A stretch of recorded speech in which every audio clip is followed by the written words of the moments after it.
कक्षा 10 में ये वाला जो चैप्टर है वो पूरे 7 नंबर का है और आज इस वीडियो को देखने के बाद में आपके क्लास 10th के ये 7 अंक आपके कंप्लीट हो जाएंगे, पक्के हो जाएंगे। जी हाँ साथियों, एक बार फिर से स्वागत है आप सभी का आपके अपने YouTube channel study with OP पर। आज हम बात कर रहे हैं विज्ञान कक्षा 10 के दूसरे चैप्टर जिसका नाम है अम्ल, क्षारक व लवण। अम्ल, क्षार और लवण, इस पूरे चैप्टर के आपको नोट्स जो है वो मैं कंप्लीट करवाने वाला हूं, तो वीडियो को पूरा देखना है और अपने मित्रों के साथ इसको शेयर भी करना है। तो चलिए, सबसे पहले अपनी हेडिंग आती है अम्ल। अम्ल किसे कहते हैं, अम्ल क्या है? तो देखिए, अम्ल को इंग्लिश में कहते हैं एसिड। अम्ल को इंग्लिश में कहते हैं एसिड और इस एसिड शब्द की उत्पत्ति जो है वो लैटिन भाषा के एसिडस से हुई है। एसिड शब्द की उत्पत्ति लैटिन भाषा के किस शब्द से हुई है? एसिडस से हुई है। और इस एसिडस का अर्थ होता है खट्टा पदार्थ।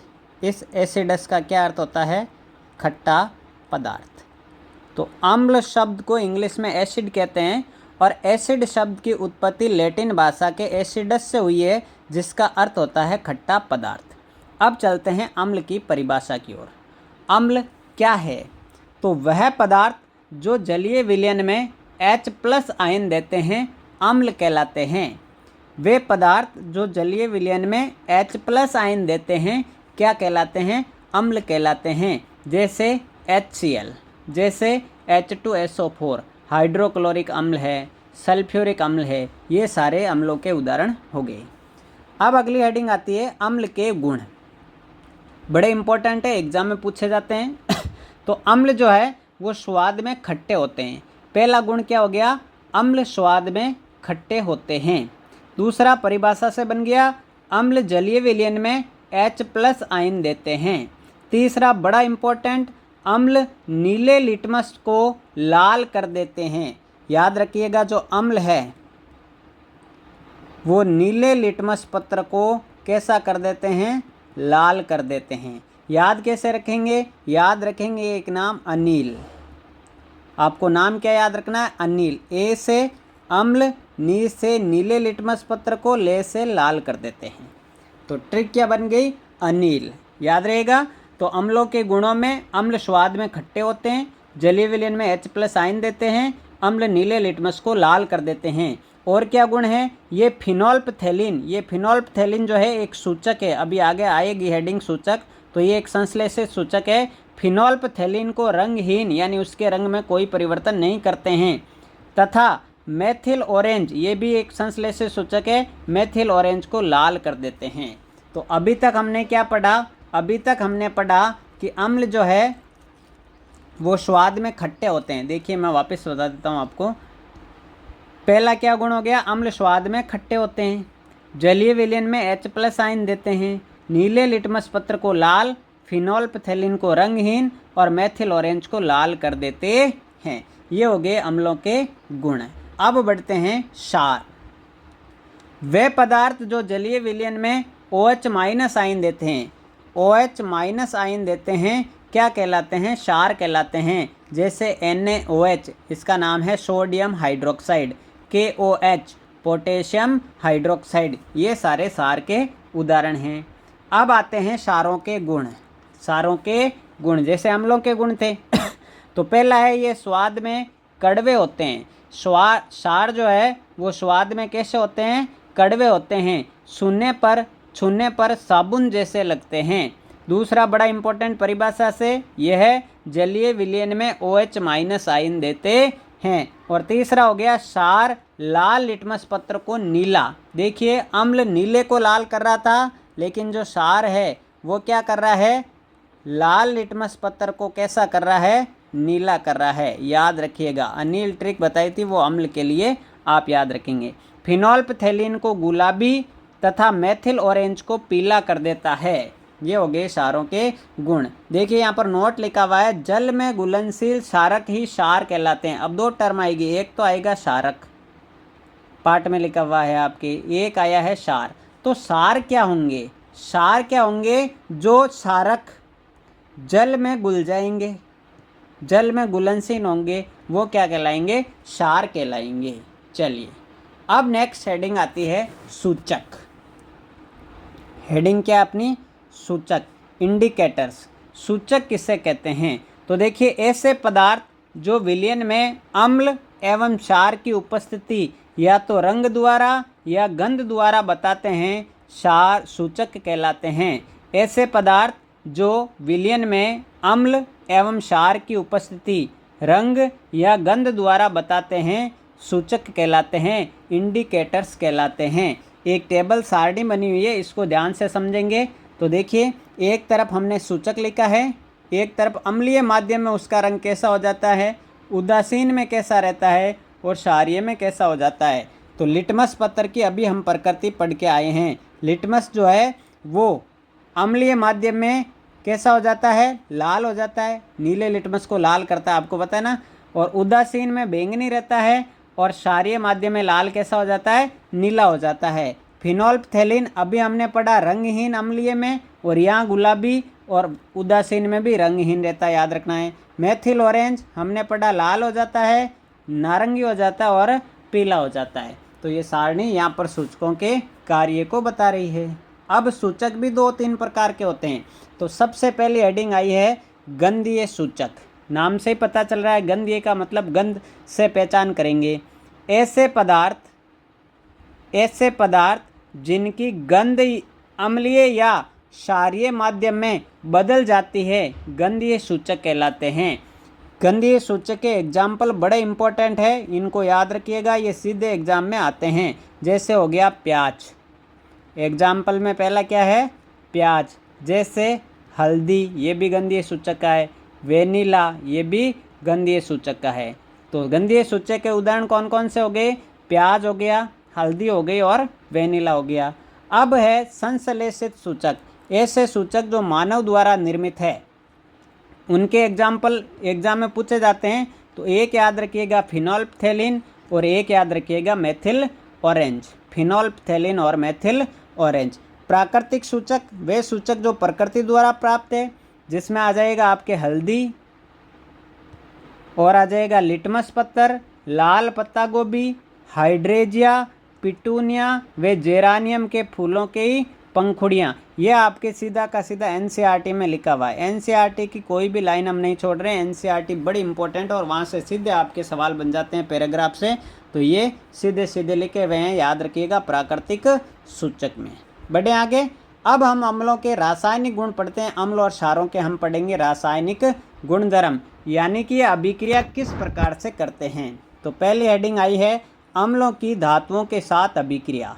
ध्यान रखिएगा, अम्ल जो है धातु के साथ अभिक्रिया करके लवण व हाइड्रोजन गैस का निर्माण करते हैं, लवण व हाइड्रोजन गैस बनाते हैं। तो यहाँ पर नीचे लिखा हुआ है अम्ल जैसे ही धातु के साथ अभिक्रिया करेंगे तो क्या बनेगा, एक तो बनेगा लवण और एक बनेगी हाइड्रोजन गैस। क्या बनेगी, हाइड्रोजन गैस। तो याद रह जाएगा, अम्ल धातुओं के साथ अभिक्रिया करके लवण व हाइड्रोजन गैस बनाते हैं। अब इसका समीकरण देख लेते हैं, एग्जाम्पल देख लेते हैं। तो आपकी स्क्रीन पर आ चुका है, देखिए ये जिंक धातु है। जब ये H2SO4 सल्फ्यूरिक अम्ल के साथ अभिक्रिया करेगी, इसका नाम क्या है, सल्फ्यूरिक अम्ल, अम्लों का राजा भी कहते हैं इसे। सल्फ्यूरिक अम्ल के साथ अभिक्रिया करेगी तो जिंक सल्फेट, ये क्या बन रहा है, जिंक सल्फेट, ये एक लवण है। तो लवण बना और साथ साथ में हाइड्रोजन गैस बनी। ऐसे ही मैग्नीशियम धातु हाइड्रोक्लोरिक अम्ल के साथ अभिक्रिया करेगी तो मैग्नीशियम क्लोराइड MgCl2 यानी लवण बनेगा और हाइड्रोजन गैस बनेगी। ऐसे ही आयरन धातु सल्फ्यूरिक अम्ल के साथ अभिक्रिया करेगी तो फेरस सल्फेट लवण बनेगा और हाइड्रोजन गैस बनेगी। तो याद रखना है, अम्ल धातुओं के साथ अभिक्रिया करके लवण व हाइड्रोजन गैस का निर्माण करते हैं। ये तीनों एग्जाम्पल हमने देख लिए। अब देखते हैं क्षारों की धातुओं के साथ अभिक्रिया। क्षार धातुओं के साथ अभिक्रिया करके क्या बनाते हैं। तो देखिए कुछ धातुएं जैसे जिंक, टिन, एल्यूमिनियम, परबल क्षार जैसे NaOH, परबल क्षार में क्या आया, NaOH, KOH यानी सोडियम हाइड्रोक्साइड, पोटेशियम हाइड्रोक्साइड आदि के साथ अभिक्रिया करके हाइड्रोजन गैस का निर्माण करती है। जैसे जिंक धातु जब सोडियम हाइड्रोजन हाइड्रोक्साइड के साथ अभिक्रिया करेगी तो ZnO2 बनेगा, जिसे हम कहते हैं सोडियम जिंकेट। इसका नाम क्या है? Sodium zincate. और याद रखिएगा ये आपके एग्जाम में पूछा गया है। यहाँ पर इस सोडियम जिंकेट की जगह X लिख दिया था और प्रश्न आया था बताइए इस समीकरण में X की जगह क्या आएगा। तो Na2ZnO2 ये सोडियम जिंकेट बनेगा, साथ साथ में हाइड्रोजन गैस बनेगी। ऐसे ही टिन जो धातु है, Sn किस धातु का प्रतीक है? टिन का। तो टिन धातु सोडियम हाइड्रोक्साइड के साथ अभिक्रिया करके Na2SnO2 सोडियम स्टेनाइट बनाती है और साथ साथ में हाइड्रोजन गैस बनाती है। तो याद रखिएगा क्षार भी धातुओं के साथ अभिक्रिया करके हाइड्रोजन गैस बनाते हैं और अम्ल भी लवण और हाइड्रोजन गैस का निर्माण करते हैं। अगली मोस्ट इंपॉर्टेंट हेडिंग है, ध्यान रखिएगा इसका मोस्ट इंपॉर्टेंट हेडिंग है, पिछले साल भी परीक्षा में पूछे गए, उससे पिछले साल भी पूछे गए। इनके समीकरण बड़े इंपॉर्टेंट है, इनका याद रखिएगा। देखिए अम्लों के साथ कार्बोनेट व बाई कार्बोनेटों की अभिक्रिया, कि अम्ल कार्बोनेट के साथ अभिक्रिया करेंगे या बाई कार्बोनेट के साथ अभिक्रिया करेंगे तो किसका निर्माण करेंगे। तो याद रखिएगा अम्ल जो है कार्बोनेट और बाई कार्बोनेट के साथ अभिक्रिया करके लवण CO2 गैस और जल बनाते हैं। अभिक्रिया करके लवण CO2 गैस और जल का निर्माण करते हैं। तो यहाँ पर देखिए ये समीकरण Na2CO3 क्या लिखा हुआ है? Na2CO3 यानी सोडियम कार्बोनेट जब अम्ल HCl के साथ अभिक्रिया करेगा तो NaCl ये तो बन गया लवण। क्या बन गया? लवण। साथ साथ में H2O क्या बन गया? जल। और साथ में CO2 कार्बन डाइऑक्साइड गैस। तो याद रखिएगा अम्ल जो है कार्बोनेट और बाई कार्बोनेट दोनों के ही साथ अभिक्रिया करके लवण, जल और कार्बन डाइऑक्साइड गैस बनाते हैं। इसी प्रकार से सोडियम हाइड्रोजन कार्बोनेट, इससे कहते हैं सोडियम बाई कार्बोनेट। तो बाई कार्बोनेट का उदाहरण हो गया इस NaCO3 जिसे हम बेकिंग सोडा अभी पढ़ेंगे कुछ देर बाद।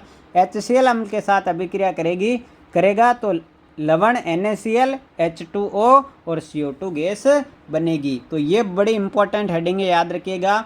अम्ल कार्बोनेट और बाई कार्बोनेटों के साथ अभिक्रिया करके लवण, जल और कार्बन डाइऑक्साइड गैस का निर्माण करते हैं।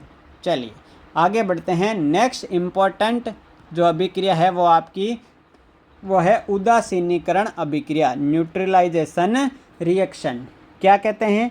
अम्ल तथा क्षार परस्पर अभिक्रिया करके, यानी अम्ल और क्षार दोनों जब आपस में अभिक्रिया करेंगे, इस अभिक्रिया को जब अभिक्रिया करेंगे तो बनाएंगे एक तो लवण और एक बनेगा जल। याद रखिएगा अम्ल और क्षार जब आपस में अभिक्रिया करेंगे तो एक तो लवण बनेगा और एक जल बनेगा। इस अभिक्रिया को उदासीनीकरण अभिक्रिया कहते हैं। तो देखिए अम्ल तथा क्षार परस्पर अभिक्रिया करके लवण तथा जल का निर्माण करते हैं, यह अभिक्रिया उदासीनीकरण अभिक्रिया कहलाती है। बड़ी इंपॉर्टेंट है ये एग्जाम में। अम्ल, क्षार क्या बना? लवण और जल। अम्ल में हमने एग्जाम्पल ले लिया HCl का। HCl जब NaOH क्षार के साथ अभिक्रिया करेगी तो NaCl बनेगा और H2O बन जाएगा। तो लवण NaCl बन गया और H2O जल बन गया। तो याद रखिएगा अम्ल और क्षार परस्पर अभिक्रिया करके लवण व जल का निर्माण करते हैं, यह अभिक्रिया उदासीनीकरण अभिक्रिया कहलाती है। नेक्स्ट है अम्लों के साथ धात्विक ऑक्साइडों की अभिक्रिया, कि अम्ल जो है वो धात्विक ऑक्साइड के साथ अभिक्रिया करके क्या बनाते हैं। तो देखिए धातु ऑक्साइड अम्ल के साथ अभिक्रिया करके लवण व जल बनाते हैं। जैसे Na2O यह है सोडियम ऑक्साइड और सोडियम धातु है, इसीलिए एग्जाम्पल किसका हुआ? धातु ऑक्साइड का। जब धातु ऑक्साइड अम्ल के साथ HCl अम्ल के साथ अभिक्रिया करेगा तो लवण NaCl बना और जल H2O बना। तो एग्जाम्पल से साफ दिख रहा है सोडियम ऑक्साइड जो Na2O है वो अम्ल के साथ अभिक्रिया कर रहा है, लवण और जल बना रहा है। इसी प्रकार से CaO कैल्शियम ऑक्साइड, कैल्शियम धातु है और ये ऑक्सीजन के साथ जुड़ के धातु ऑक्साइड बना लिया और अम्ल के साथ अभिक्रिया करके CaCl2 कैल्शियम क्लोराइड ये एक लवण है, तो लवण और क्या बना रहा है? जल का निर्माण हो रहा है। तो याद रखिएगा अम्ल जो है धात्विक ऑक्साइडों के साथ अभिक्रिया करके लवण व जल का निर्माण करते हैं। चलिए नेक्स्ट, क्षारों की धात्विक ऑक्साइडों के साथ अभिक्रिया। तो देखिए क्षार अधात्विक ऑक्साइड के, यहाँ पर ले है क्षारों की अधात्विक ऑक्साइडों के साथ अभिक्रिया, ये हेडिंग है ना। क्षार अधात्विक ऑक्साइडों के साथ अभिक्रिया करके लवण व जल का निर्माण करते हैं। बनेगा वही लवण और जल, कैसे? NaOH ये क्षार है, ये CO2। देखिए कार्बन एक अधातु है और कार्बन के साथ ऑक्सीजन जुड़ गया तो कार्बन डाइऑक्साइड बन गया और लवण Na2CO3 बन रहा है और H2 बन रहा है। इसी प्रकार से potassium hydroxide SO3 sulphur trioxide के साथ अभिक्रिया करके K2SO4 पोटेशियम सल्फेट, इसका क्या नाम है? देखिए पोटेशियम सल्फेट लवण बना रहा है और जल का निर्माण हो रहा है। चलिए नेक्स्ट, आगे मोस्ट इम्पॉर्टेंट जहाँ से एग्जाम में आपके सवाल आते ही आते हैं, उस हेडिंग का नाम है pH स्केल। इसको बड़े ध्यान से समझिएगा, अपनी नेक्स्ट हेडिंग है pH स्केल। किसी विलयन में हाइड्रोजन आयन की सांद्रता ज्ञात करने के लिए एक स्केल विकसित किया गया जिसे pH स्केल कहते हैं। किसी विलयन में हाइड्रोजन आयन की सांद्रता ज्ञात करने के लिए, हाइड्रोजन आयन की सांद्रता ज्ञात करने के लिए एक स्केल विकसित किया गया जिसे pH स्केल कहते हैं। pH में P एक जर्मन शब्द पुसान से बना है जिसका अर्थ होता है शक्ति। देखिए इस pH में जो P शब्द है ये एक जर्मन भाषा के जर्मन शब्द पुसांस से बना है, जर्मन शब्द पुसांस से बना है और इस पुसांस का अर्थ होता है शक्ति।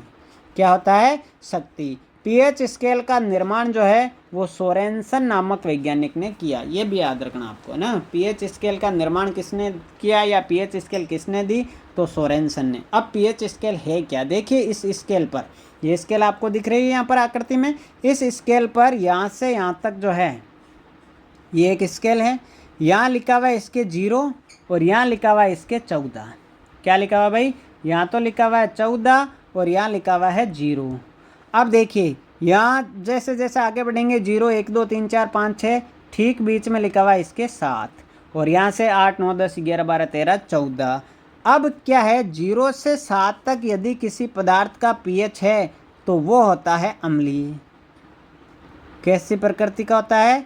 अम्लीय। और 7 से 14 के बीच यदि किसी पदार्थ का pH है तो वो होता है क्षारीय। और ठीक 7 यदि किसी पदार्थ का pH है तो वो होता है आपके उदासीन। कैसा होता है? उदासीन। इस पर 0 से 14 तक संख्याएं अंकित है, ठीक है ना। 0 से 7 प्रकृति वाला अम्लीय, 7 से 14 प्रकृति वाला क्षारीय और ठीक 7 प्रकृति वाला उदासीन होता है। तो देखिए इस स्केल पर 0 से 14 तक pH मान अंकित होते हैं। 0 से 7 तक pH मान का विलयन अम्लीय, 7 से 14 pH मान का विलयन क्षारीय तथा 7 pH मान का विलयन उदासीन होता है। यह है स्केल। देखिए pH लेस देन है 7 तो विलयन अम्लीय, pH बराबर है 7 तो विलयन उदासीन और pH ग्रेटर देन या ज़्यादा है 7 से तो क्षारीय हो जाएगा। अब विभिन्न पदार्थों के pH मान यह आपके NCERT में सीधे सीधे दिए गए हैं, तो वहाँ से ये वाले रहेंगे। तो देखिए जठर रस, जठर रस का pH मान होता है लगभग 1.2। इनको याद करना है भाई, याद रखना है इनको, बड़े इंपॉर्टेंट है ना, इंपॉर्टेंट है, इनको याद रखना है। नींबू का रस का लगभग pH मान होता है 2.2। शुद्ध जल, ये तो बड़ा इंपॉर्टेंट है, शुद्ध जल का pH मान होता है 7, यानी शुद्ध जल जो है वो उदासीन होता है। रक्त, हमारा रक्त जो है उसका pH मान होता है 7.4। देखिए रक्त जो है एक तरल संयोजी उत्तक है। कैसा उत्तक है? तरल संयोजी उत्तक है, ये हमने 9th क्लास में पढ़ा था। तो रक्त का pH मान होता है 7.4। मिल्क ऑफ मैग्नीशिया MgOH का होल ट्वाइस, मैग्नीशियम हाइड्रोक्साइड को मिल्क ऑफ मैग्नीशिया कहते हैं, अभी आगे आएगा। इसका pH मान होता है 10। सोडियम हाइड्रोक्साइड NaOH ये परबल क्षार होता है, सबसे ज़्यादा इसका pH मान होता है 14। और हाइड्रोक्लोरिक अम्ल इस HCl इसका pH मान, ये परबल अम्ल होता है, pH मान होता है 0। ठीक है, चलिए अब यहाँ से देखिए बड़ा इंपॉर्टेंट टॉपिक आ जाता है, कुछ प्राकृतिक अम्ल। ये सारणी आपको अब स्क्रीन पे दिख रही है, इसको याद करना है भाई, इसको याद रखना है। यहाँ से सवाल 100% आता है। आप कोई सा भी एग्ज़ाम, किसी भी वर्ष का एग्ज़ाम उठा के देख लीजिए, यहाँ से सवाल आया हुआ है। बड़ी इम्पोर्टेंट ये सारणी है। एक तरफ आपको पदार्थ दिए हुए हैं, दूसरी तरफ उनमें पाए जाने वाले अम्ल का नाम दिया हुआ है। जैसे सिरका, अब याद रखना है सिरका में कौन सा अम्ल होता है? एसिटिक अम्ल। सिरका में कौन सा होता है? एसिटिक अम्ल। नींबू में होता है आपके सिट्रिक अम्ल। नींबू में कौन सा अम्ल होता है? सिट्रिक अम्ल। संतरा में भी होता है सिट्रिक अम्ल। कौन सा? सिट्रिक। दही में होता है लैक्टिक अम्ल। ये तो सबको पता है, लैक्टोबैसिलस जीवाणु जो है दूध को दही में बदल देते हैं, तो दही में कौन सा हो जाएगा? लैक्टिक अम्ल। इमली में होता है टार्टरिक अम्ल। कौन सा होता है? टार्टरिक अम्ल। टमाटर के रस में होता है ऑक्जेलिक अम्ल। चींटी का डंक, इसमें होता है मेथेनोइक अम्ल। और नेटल का डंक, नेटल एक पौधा है भाई, है ना, ये रेगिस्तान में होता है। नेटल एक पौधा है, इसके कांटे जब चुभते हैं तो मेथेनोइक अम्ल छोड़ देते हैं अंदर, और इससे दर्द और जलन का अनुभव होता है। तो नेटल का डंक और चींटी के डंक दोनों में ही मेथेनोइक अम्ल है।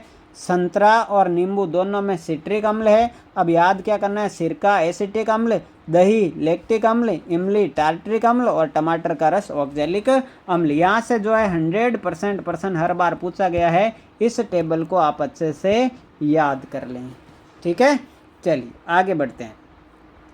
अब दैनिक जीवन में इस पीएच का क्या महत्व है?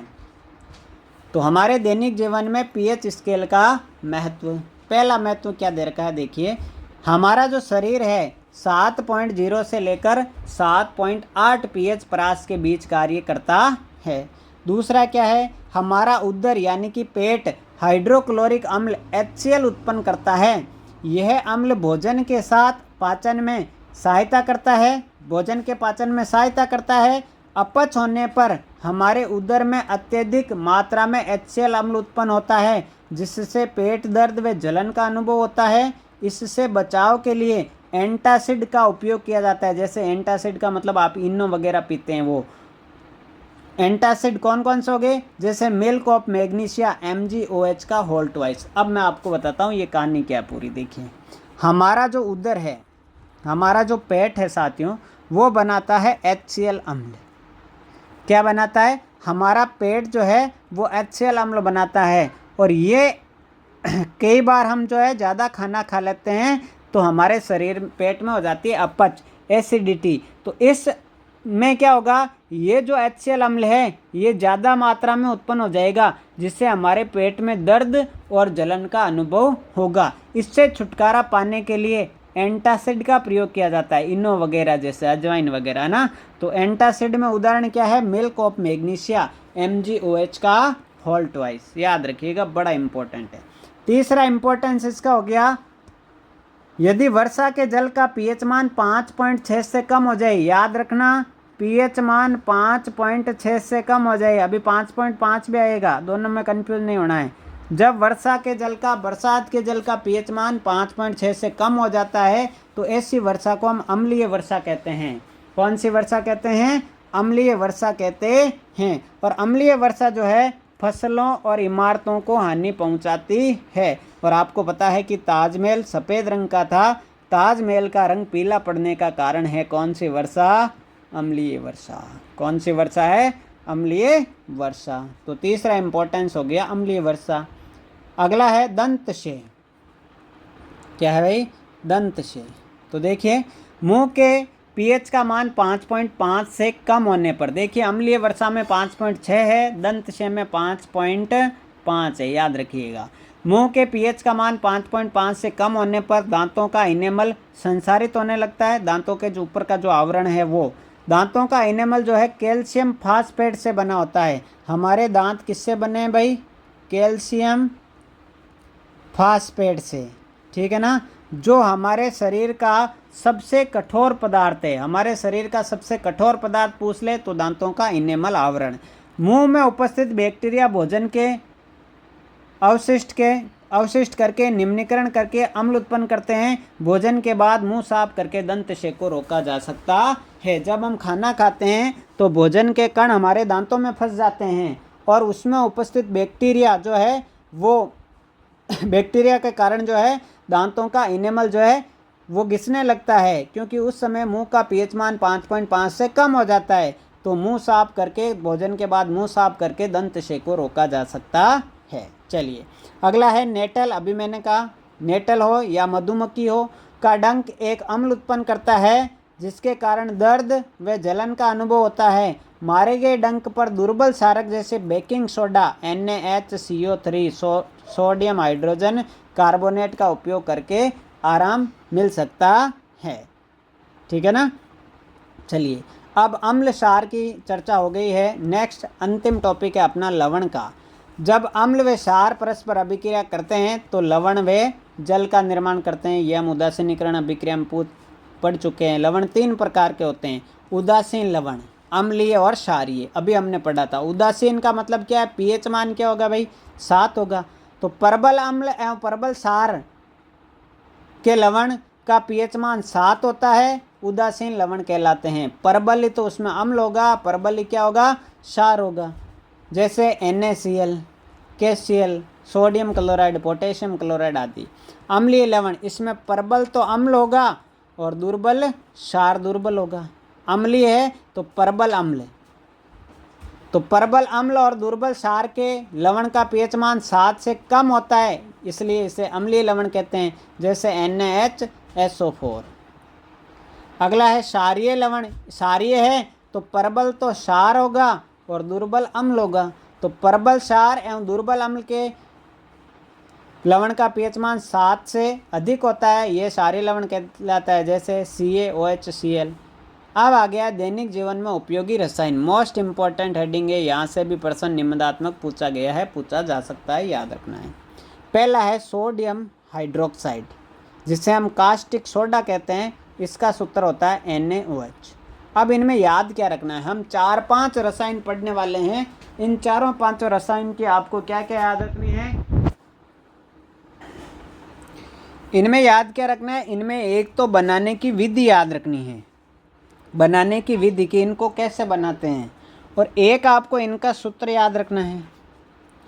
कम से कम इनके 2 उपयोग याद रखने हैं, ठीक है, और एक इनका रासायनिक नाम याद रखना है।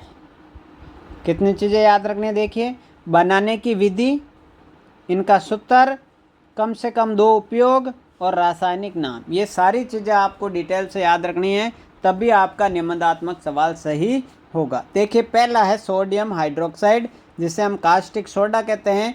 इसका रासायनिक सूत्र होता है NaOH। क्या होता है? NaOH। अब इसको बनाते कैसे हैं? सोडियम क्लोराइड NaCl है ना। सोडियम क्लोराइड क्या है? NaCl।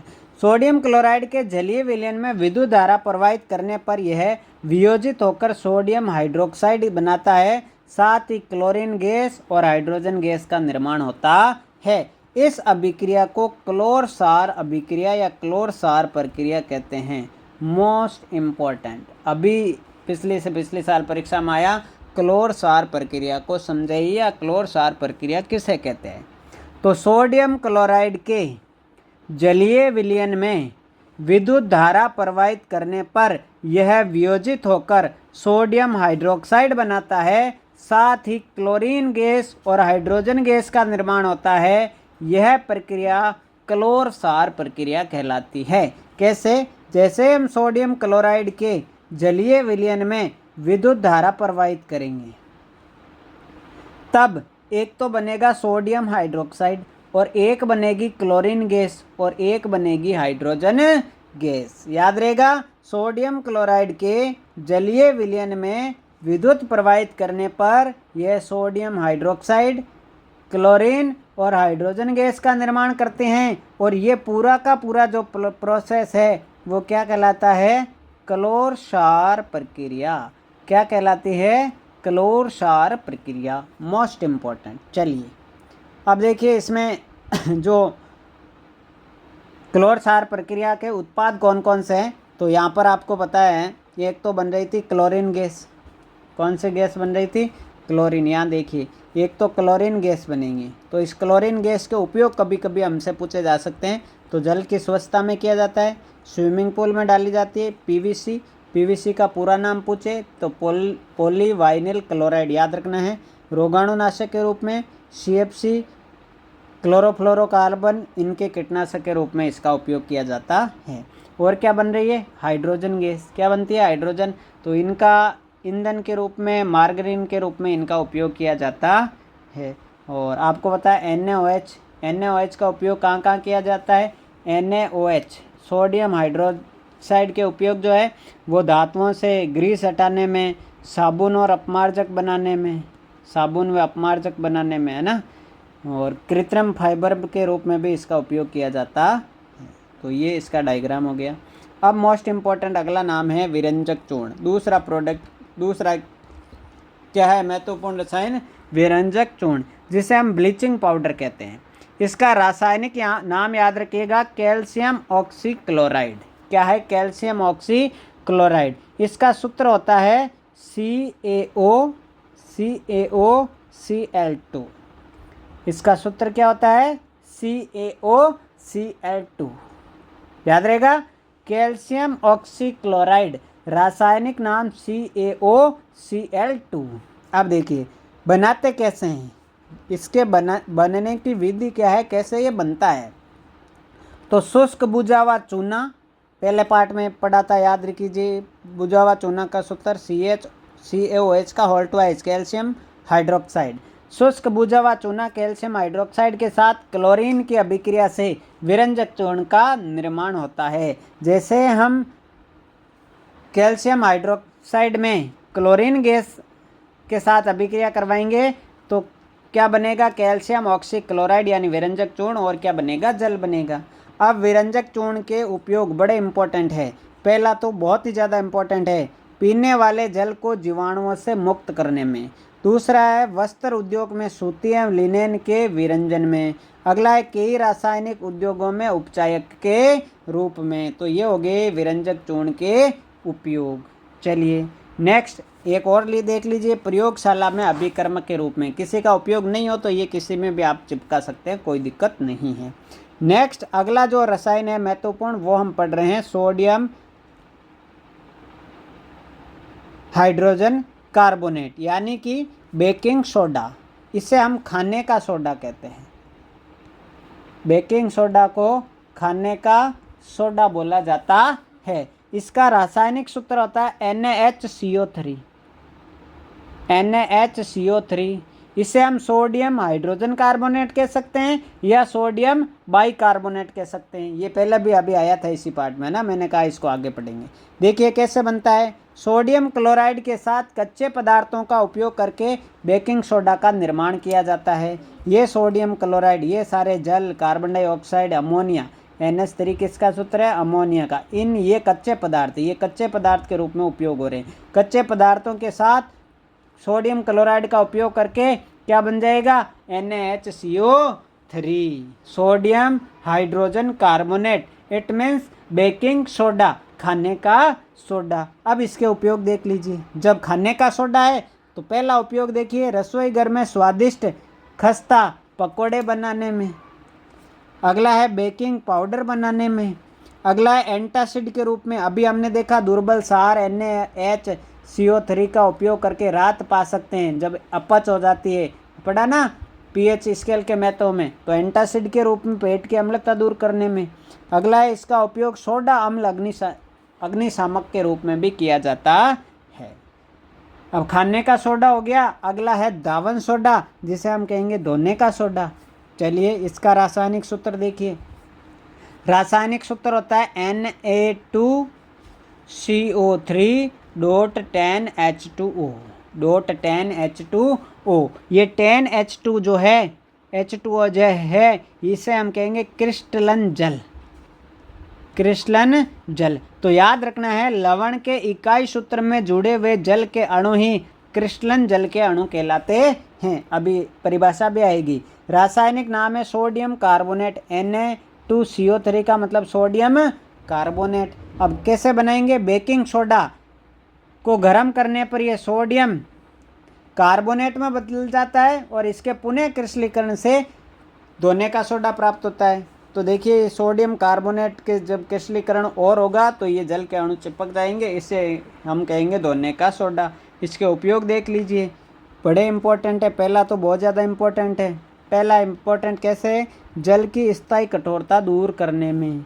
दूसरा, इसका उपयोग घरों में साफ सफाई करने के लिए होता है।